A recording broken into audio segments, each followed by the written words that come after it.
Mwanafunzi yote ambaye atakayekamatwa na udanganyifu, hatua zifuatazo zitachukuliwa. Kwa la kwanza nasema utapewa onyo, barua ya onyo.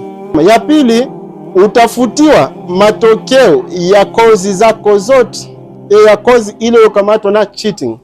Mfano una masomo 9 lakini somo moja ndio umekamatwa nalo, kwa somo lile unaweza kufutwa.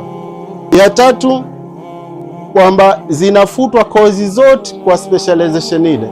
Ya nne, unatakiwa usimamishwe, utalazimika usimamishwe 1 academic year. Ya mwisho ni dismissal, ambaye kabisa unafukuzwa chuo.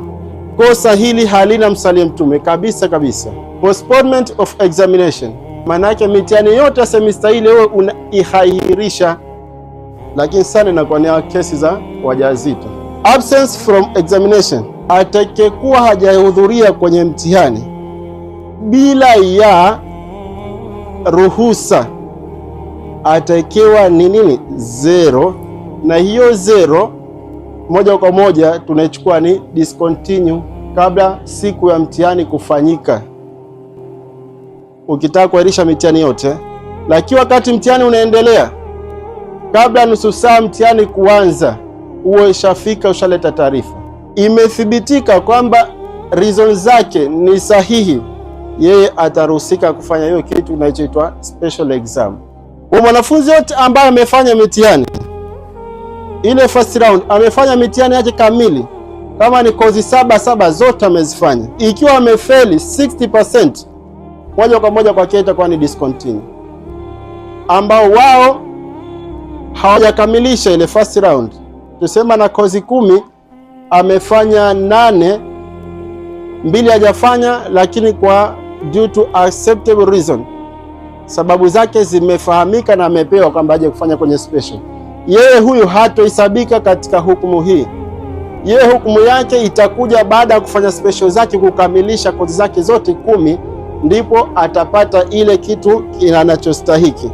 Mwanafunzi atakaye feli baada ya second round kozi 3, ambao wale labda wenye special, au mtu ana sapu 4 katika kozi 12 au 11, ikiwa sapu 4 katika kozi 10, maana yake repeat semester. Ikiwa una sapu 3 katika kozi 10, maana yake ni 30%, unaendelea kufanya supplementary, lakini katika supplementary ile zote haujafaulu, wewe nao pia vile vile utalazimika kurepeat semester hiyo.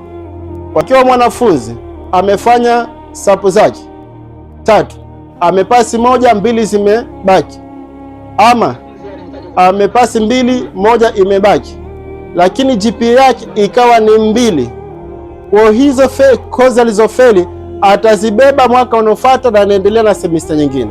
Mwanafunzi huyo ana carry 1, lakini GPA yake itakuwa ni less than 2, maana yake huyo naye pia vile vile atakuwa ni repeat semester.